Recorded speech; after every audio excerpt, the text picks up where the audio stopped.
So, Rob, what is this asylum seeker scheme?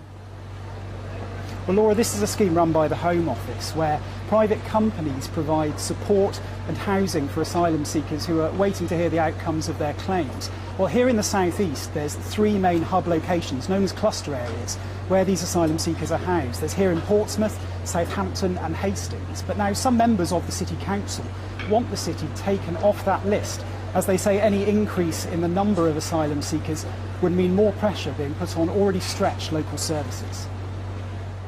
Portsmouth is full up, especially in terms of school places.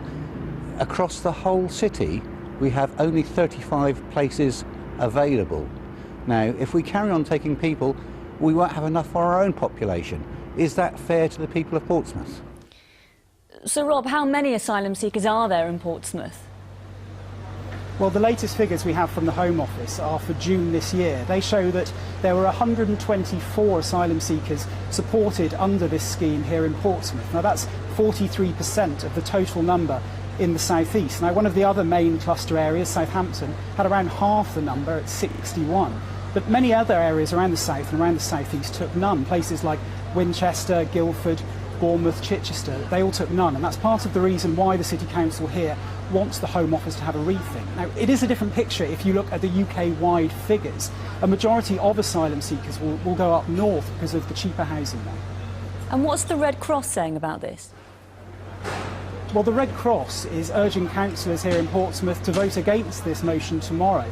They've also written to residents here in Portsmouth, urging them to contact their councillors to oppose this. They say that at a time when many refugees are coming from war-torn countries fleeing violence and persecution, it would be a tragedy for Portsmouth to step away from supporting these people. It also says that nationally Portsmouth only takes around 0.45% of the UK-wide figure. And it's also urged other councils to follow Portsmouth's lead over the past few years and start taking on asylum seekers. Now, this motion will be looked at by the council tomorrow afternoon. The Lib Dem group on the City Council are also opposing it. But it is worth noting that this motion is only for the council to write to the Home Office to ask to be taken off the list. There's no guarantee that the Home Office will say yes. Rob, thank you very much.